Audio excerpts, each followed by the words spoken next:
Om Swastiastu, Assalamualaikum warahmatullahi wabarakatuh. Salam nama budaya, salam sejahtera bagi kita semua.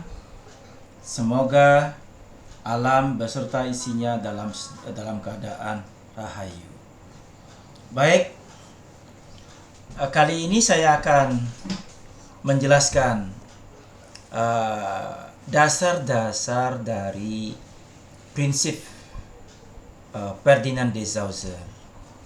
Nah, jadi kalau kita bicara dengan Ferdinand de Saussure, itu kita tidak asing lagi bicara dengan uh, Ferdinand de Saussure, karena kita tahu bahwa Ferdinand de Saussure itu dikenal ya sebagai bapak linguistik modern.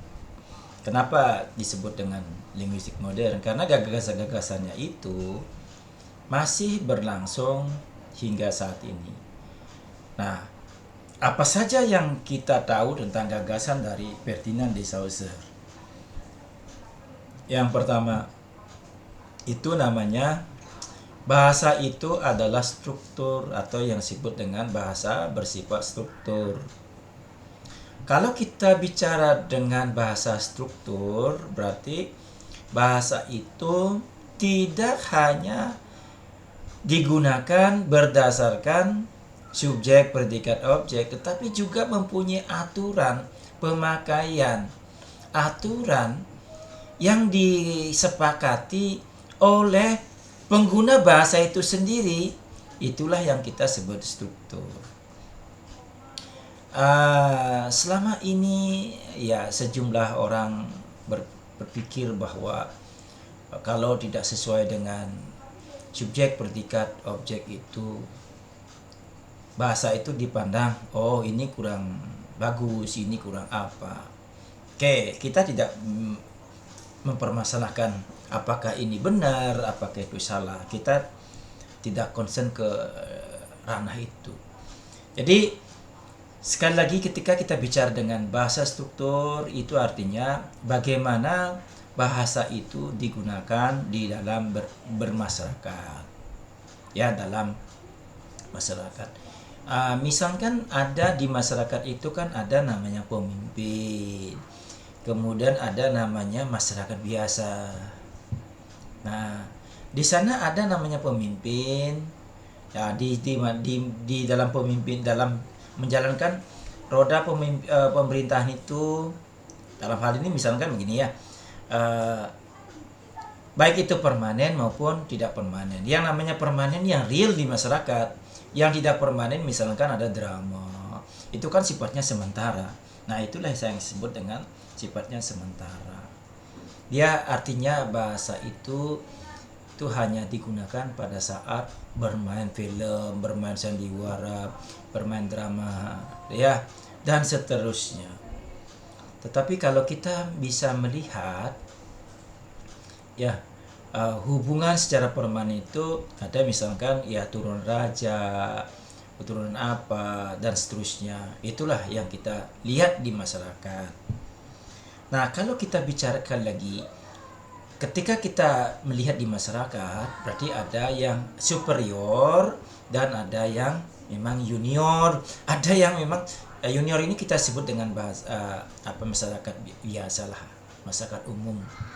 Nah, di sini apa yang disampaikan oleh masyarakat biasa itu dia akan mempunyai power yang berbeda dengan apa yang kita lihat ketika atasan atau yang mempunyai status sosial lebih tinggi berbicara. Itu jelas itu akan berbeda. Kenapa? Karena itu namanya bahasa dari kekuasaan. Ya, kekuasaan ini muncul ya zaman sekarang ini tidak serta-merta dilihat dari segi keturunan, tetapi melihat dari segi bahasa. Jadi bagaimana tutur bahasa itu digunakan pada orang yang patut dihormati. Nah, makanya kalau kita melihat orang yang berada di status sosial yang lebih tinggi, ya harus bisa menggunakan bahasa yang kiranya menjaga martabat status sosial itu sendiri. Tetapi kalau tidak bisa menjalankan fungsi-fungsi bahasa dengan baik, nanti dikhawatirkan terjadinya chaos di masyarakat. Ya, jadi itulah yang kita juga sebut dengan bahasa dan kekuatan. Jadi bahasa itu mempunyai kekuatan.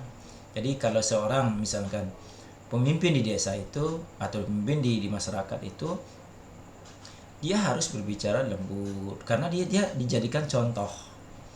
Ya, dia harus berbicara dengan baik, sopan dan seterusnya karena itu merupakan contoh. Tetapi kalau sebaliknya itu kan bisa terjadi kaos di masyarakat gitu. Jadi dia sendiri tidak menghormati dirinya sebagai pemimpin. Nah, itulah yang saya suka sebut dengan juga berstruktur. Jadi bahasa itu harus berstruktur. Struktur siapa yang bicara, di mana bicara, kapan bicaranya, itu sebut dengan struktur. Dalam sistemik fungsional linguistik kita sebut dengan konteks di sana. Ya, konteks apa? Konteks situasi. Itulah yang kita sebut dengan struktur. Jadi kata makan tidak serta merta kita melihat bahwa itu ada makan yang mengatakan verbal, tindakan yang melibatkan mulut, gigi dan seterusnya. Kita nggak melihat sampai di sana. Tetapi kita verbal makan itu bisa melihat. Nah, contoh kita melihat ada secangkir kopi. Nah, secangkir kopi ini pengalaman saya waktu saya jadi salah satu karyawan di salah satu perusahaan rafting di Bali. Ya, ketika itu saya tidak diberikan air putih. Yang lainnya dikasih air putih. Ya, kalau kita bicara masalah air putih 1 galon kita pun saya mampu ketika itu beli. Tetapi itu kan maknanya akan berbeda. Ya, air putih yang disuguhkan oleh office boy itu harganya seberapa sih? Satu gelas air itu apa sih artinya? Minum sekali aja habis makan aja habis air itu. Tetapi air itu mempunyai makna tersendiri bagi orang yang diberikan. Itu berarti dipandang orang sebagai orang atasan atau yang memang layak bekerja di ruangan itu. Tetapi ketika itu kan saya juga punya ruangan, saya nggak dikasih. Terus saya tanyakan karena sudah berhari-hari, berbulan-bulan, loh kok saya nggak pernah dikasih air? Jawabannya begini, ambil sendiri. Nah, itu artinya bahwa air itu tidak sekedar air, gelas itu tidak sekedar gelas, tetapi ada apa di balik kegelasan itu. Itulah yang kita sebut dengan berstruktur, yang kita sebut dengan semiotikanya Ferdinand de Saussure, berstruktur. Jadi gelas itu mempunyai maknaku, ya, bahwa orang ini menjadi atasan saya. Jadi walaupun saya itu punya ruangan, berarti seorang office boy itu menganggap saya ini tidak menjadi atasannya, begitu loh. Itu secara semiotiknya. Nah, ini kan lucu lah kalau kita bicara dengan jawabannya ambil sendiri.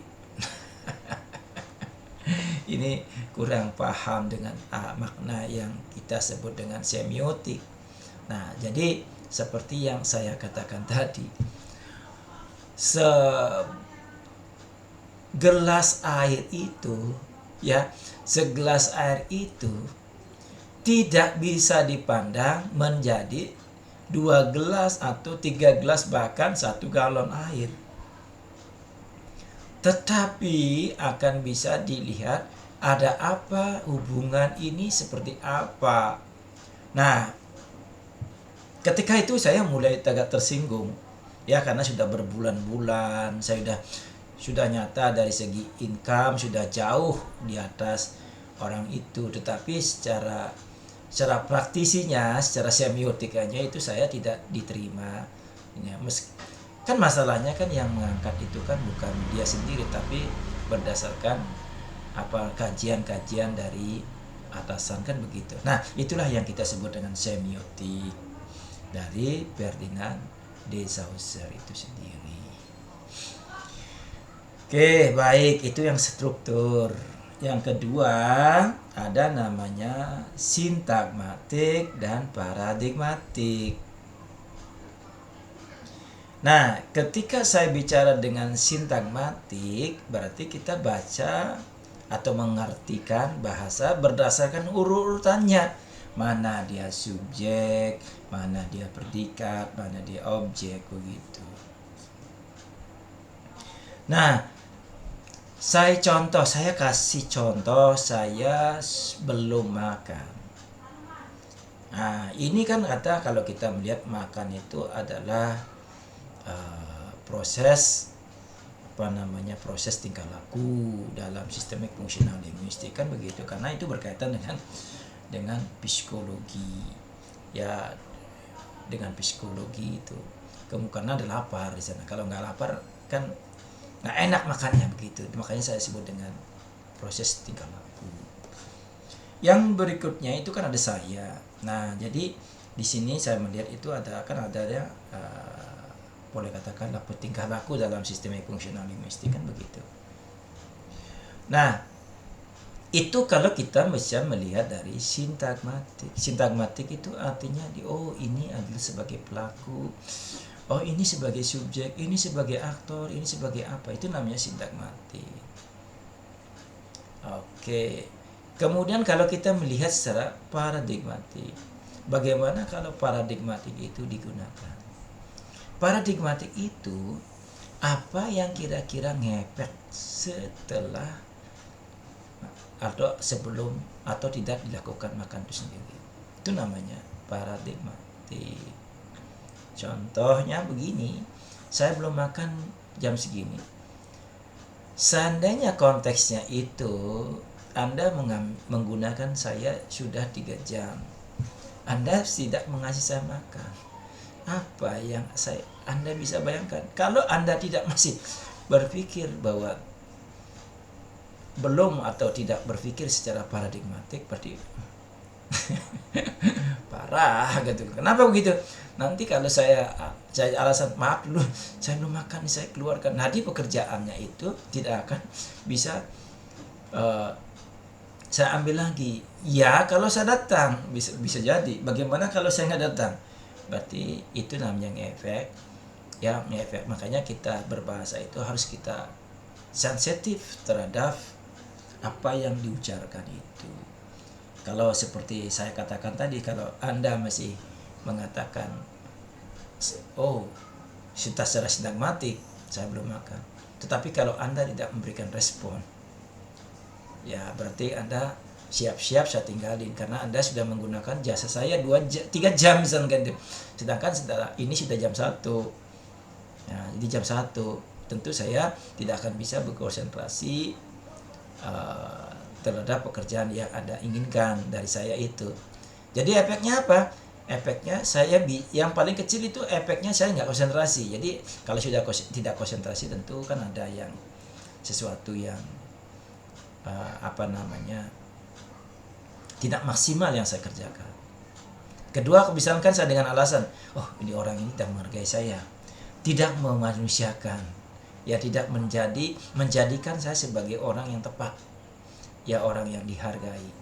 Nah, kalau seperti itu pola berpikirnya, sekali lagi kalau orang begitu cara pola pikirnya, tentu kita akan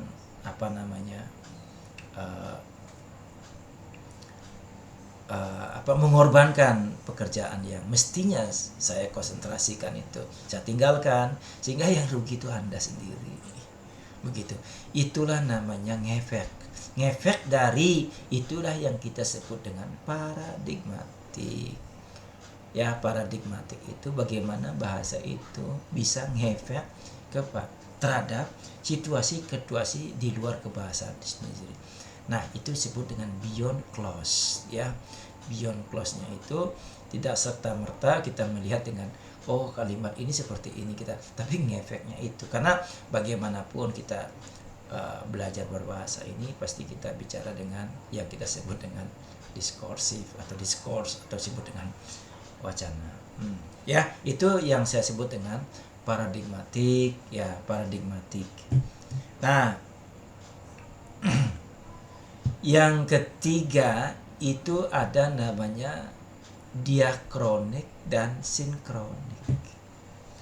Nah, jadi kalau kita bicara yang mana lebih penting, yang mana tidak lebih penting, Ferdinand de Saussure mengatakan bahwa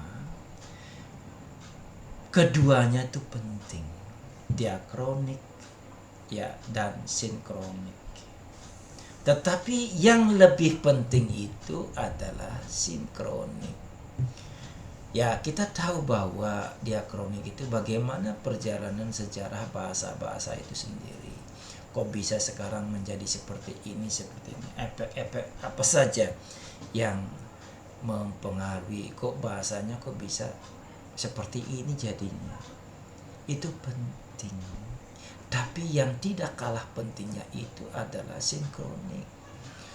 Bagaimana bahasa itu yang digunakan saat ini. Kita tidak tahu bagaimana konteks sebelumnya itu ya yang akan dilihat berdasarkan fungsi bahasa di masa lalu. Ya, itu dari masa lalu ke masa, kemudian dari masa ke masa, itu yang disebut dengan diakronik. Kemudian sinkroniknya itu bagaimana bahasa itu digunakan saat ini berdasarkan konteks-konteks yang ada. Nah, makanya sekali lagi Ferdinand de Saussure itu lebih banyak menekankan sinkronik karena bahasa itu kan digunakan kan sekarang gitu ya. Nah, jadi seperti itu Ferdinand de Saussure. Oke. Jadi saya bisa ilustrasikan bahwa kalau diakronik itu bagaikan motong bambu, yes. Ya, jadi begini, ya bukan memotong, itu mengiris gitu loh. Ya itu karena dia dari zaman ke zaman itu bahasa itu dilihat bagaimana perkembangannya. Ya. Berbeda dengan halnya dengan sinkronik, dia memotong saat ini saja gitu. Nah, bagaimana kan kita tidak tahu contoh-contoh bahasa-bahasa yang sudah dianggap dead language, itu bahasa yang sudah tidak ada lagi. Itu kita tidak tahu, seperti anggaplah seperti bahasa-bahasa ya yang Jawa kuno itu kan sudah mulai ditinggalkan itu. Terus sebagai bahasa Kawi itu kan itu meskipun sering dibagi di pewayangan, tetapi kan itu kan konteksnya seperti kita tidak tahu gitu.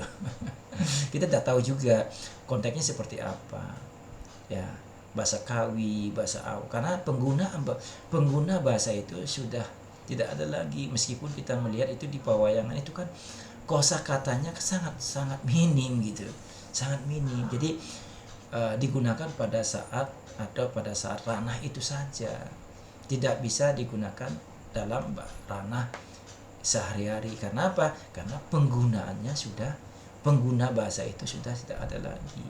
Nah, makanya Ferdinand de Saussure karena tidak melihat banyak penggunanya atau tidak ada penggunanya, makanya dia tidak tertarik membahas itu.